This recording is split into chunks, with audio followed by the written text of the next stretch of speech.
আসসালামু আলাইকুম। সকাল আজকে 4টের সময় উঠেছি। আজকে একটা প্রোগ্রামে যাওয়ার আছে। দেখিয়ে দিই আপনাকে কটা বাজে। এখন 4:30 বাজে।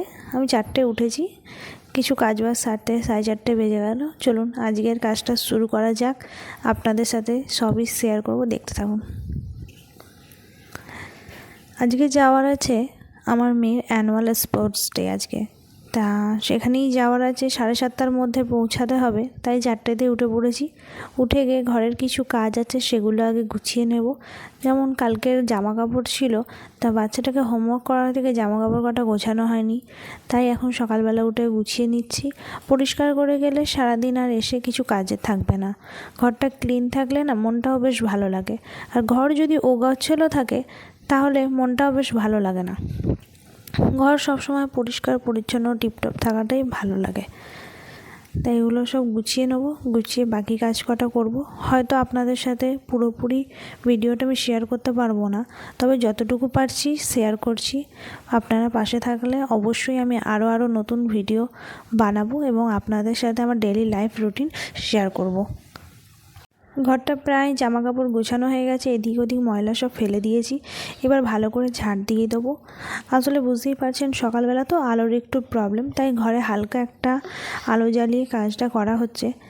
দেখাবো আপনাদেরকে বাইরেটা এখনও কেমন অন্ধকার, এখনও ভোরের আলো ফোটেনি, আজানের সময়ও এখনও হয়নি। দেখুন বাইরেটা যাচ্ছি, সব ঘরের বাইরে নোংরাগুলো ফেলতে আসলাম। দেখুন বাইরেটা কেমন অন্ধকার, চারিদিকে শিয়াল চেঁচাচ্ছে। আপনাদেরকে শোনাতে পারছি না, তাই দেখুন এখানটা কেমন নোংরা হয়ে আছে। এদিকটা একটু পরিষ্কার করে নেবো। নোংরাগুলো ঘরের ফেলে দিলাম। চলুন আগে ঘরের কাজটা গুছিয়ে নিই, তারপরে বাইরে আসা যাবে। এখন অনেক কিছু আমাকে করতে হবে। টিফিন কিছু নিয়ে যাব, কারণ কি সকাল 7:30টার মধ্যে ওখানে পৌঁছাতে হবে। বাড়ি আসতে প্রায় 4টে বেজে যাবে। তাই কিছু টিফিন করে নিয়ে যাব, যেটা ওখানে আমরা খেতে পারি। তাই ভেবেছি লুচি, ঘুগনি এবং ডিম সেদ্ধ করব। তোমার আলু কাটা, নতুন আলু তো খোসাগুলো ছাড়াতে সুবিধা, খোসাগুলো ছাড়িয়ে নিয়ে ছোট ছোট করে কেটে নেবো। ওইদিকে আমি সেদ্ধ করতে বসিয়ে দিয়েছি মটরটা, আর একদিকে জল গরম করছি, ময়দাটা মেখে নেবো আস্তে আস্তে। এই যে ময়দা মেখে লুচি বেলতে শুরু করে দিয়েছি।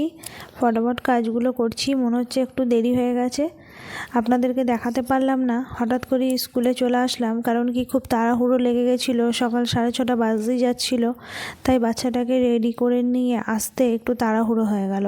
তাই আপনাদের সাথে আর আশাটা শেয়ার করতে পারলাম না। ডাইরেক্ট স্কুলে এসেই শেয়ার করছি যে স্কুলে সব বসে আছে। একটু পরেই বাচ্চাদেরকে সব টিফিন দেওয়া হবে। ওরা টিফিন খেয়ে তারপরে সব খেলা শুরু হবে। তাও তো আজকে কি হয়েছে শুনুন। আমি তাড়াহুড়ো করে যেতে গিয়ে ফোনটাই ঘরে ভুলে চলে গেছি। তারপরে পরে গিয়ে আমার ফোনটাকে আবার পেয়ে আমি আপনাদের জন্য কিছু ভিডিও রেকর্ড করলাম। এই যে বাচ্চাদেরকে সব টিফিন দিয়ে দেওয়া হয়েছে। একটা করে কলা, একটা করে ডিম, কেক এবং একটা করে লাড্ডু সব বাচ্চাদেরকে মারা খাইয়ে দিচ্ছেন। ছোট ছোট বাচ্চা তো সবাই খেতেও পারছে না ভালো করে, সবাই সবাইকে হেল্প করছে।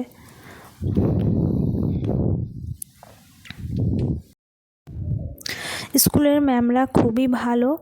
ওনারা গার্জেনদের সাথেও যেভাবে মিশছেন, বাচ্চারাওদের সাথেও সেভাবে মিশছেন। খুবই ভালো ওনারা। ওনাদের কথাবার্তা, ওনাদের আচার ব্যবহার খুবই ভালো। আমার মেয়েকে দেখুন, কাঁচা ডিমটাকে এক কামড় দিল, তারপরে বোতলের মধ্যে ঠুকে ঠুকে ভাঙছে। কেমন বুদ্ধি দেখেছেন। যেহেতু খোসা ডিম দিয়েছে, সেই খোসা ছাড়ানোর জন্য বোতলের মধ্যে ঠুকে ঠুকে ডিমটাকে ফাটিয়ে নিচ্ছে। কলা একদম খেতে চায় না। ম্যাম কলা দিচ্ছে তা বলছে কলা নেব না। ও কলা একদমই খেতে চায় না। কলাটা এসে লাস্টে আবার আমাকে দিয়ে গেল, সেটা আবার আমি রেখে দিলাম। দেখুন সব বাচ্চারা কত সুন্দরভাবে গোল করে খাচ্ছে। এবার আমরাও যে টিফিন বানিয়ে নিয়ে গেছিলাম, টিফিনটা আমরাও খেয়ে নেবো। চলুন। এই যে এর নাম হচ্ছে আখি, ওকে আমি সাথে করে নিয়ে গেছিলাম। একা একা যেতে যেহেতু ভালো লাগবে না, তাই আমরা একসাথেই গেছিলাম। এই যে দুজনে মিলে খেয়ে নিচ্ছি এখন আমরা। ওর খাওয়া দাওয়া হয়ে গেছে, আমাদের কাছে চলে এসেছে। খেলাও শুরু হয়ে গেছে, ফ্রক জাম্পিং। এইসব খেলাগুলো দেখলে ছোটোবেলার কথা মনে পড়ে যায়। আপনাদের কি মনে হয়? মনে হয় যেন ছোটোবেলায় আবার ফিরে যাই, আবার পার্টিসিপেট করি, আবার খেলি। তখন ভয় লাগতো, এখন খুব এটাকে এনজয় করি। মনে হয় যে তখন কেন ভয় লাগতো, কেন তখন পার্টিসিপেট করতে চাইতাম না। আজকে আমার মেয়েও তাই একই কাণ্ড করে বসেছে, রানে খেলেছে, তারপরে পরের গেমগুলো একদম খেলতে চাইছিল না, খুবই কান্নাকাটি করছিল। ম্যাম বোঝানোর পরে অনেক কষ্ট করে খেলাগুলো করেছে। এই দিনগুলো এখন আমরা খুবই মিস করি। এই যে এদিকে গান চলছে, প্রায় মোটামুটি খেলা শেষের দিকেই, সব এবার খেলাধুলা করছে। ম্যাম আর কিছু বলছে না, ওরা সবাই খেলাধুলা নাচ গান করছে। এরপরে সব বাচ্চাদের মিউজিক্যাল চেয়ার এবং গার্জেনদেরও মিউজিক্যাল চেয়ার হবে, আমরাও পার্টিসিপেট করব। এটাই তো আনন্দের সময়, তাছাড়া আর কি। দেখুন সব গার্জেন অ্যান্ড ম্যামরা সবাই মিলে পার্টিসিপেট করেছে মিউজিক্যাল চেয়ারে। খুব আনন্দ হয়েছিল এই সময়টা, সবাই মিলে খেলতে খুবই ভালো লাগছিল। ছোট ছোট এই মুহূর্তগুলোই মানুষের জীবনে থেকে যাবে, আর কিছুই না। কিন্তু অনেক মানুষের মধ্যে হিংসা, অহংকার ও সংশয়ের জন্য মানুষের জীবনটা অনেকটা কঠিন হয়ে যায়। তাই আমি বলবো নিজেদের ছোট ছোট মুহূর্তগুলো আপনারা আনন্দ উপভোগ করে কাটান। একটাই তো জীবন, একটু আনন্দ উপভোগ করলে খুবই ভালো লাগবে। আমাদের মিউজিক্যাল চেয়ার আস্তে আস্তে খেলা প্রায় শেষের দিকে এবার হতেই যাবে, অনেকটা কমে এসেছে। বাচ্চারাও এদিকে খেলাধুলা করছে, মারাও এদিকে সব খেলার মধ্যে মস্ত। এই ফাঁকে বাচ্চারা যে কী কাণ্ড করছিল মাঠে এসে আপনাদেরকে বলে বোঝাতে পারবো না। আস্তে আস্তে সব খেলাধুলা কমপ্লিট হলো।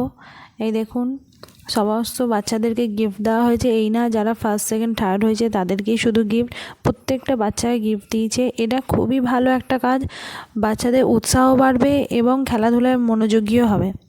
তারপর ওই তাড়াহুড়োর মধ্যে বাড়ি আসা, একটা বাচ্চাকে নিয়ে জানেনই তো কতটা জার্নি করে আসতে হয়, তাই আর ভিডিও ক্লিপ নিতে পারিনি। বাড়ি এসে ওকে পরিষ্কার করে গা হাত ধুয়ে প্রায় এখন 4টে বাজতে গেল, ভাত দিয়েছি দুজনে মিলে, আর ওকে আলাদা করে থালায় দিইনি, আমার সাথে একসাথেই নিয়েছি। দেখুন বসে বসে এখন খেয়ে নেবে। একা একাই মানে এতই ওর খিদে পেয়েছে, ও একা একাই শুরু করে দিয়েছে। আজ ভিডিও এতটুকুই, দেখা হবে নেক্সট ভিডিওতে। ভিডিও দেখার জন্য অনেক অনেক ধন্যবাদ। ভালো লাগলে লাইক সাবস্ক্রাইব করে দেবেন। Thanks for watching. Thank you.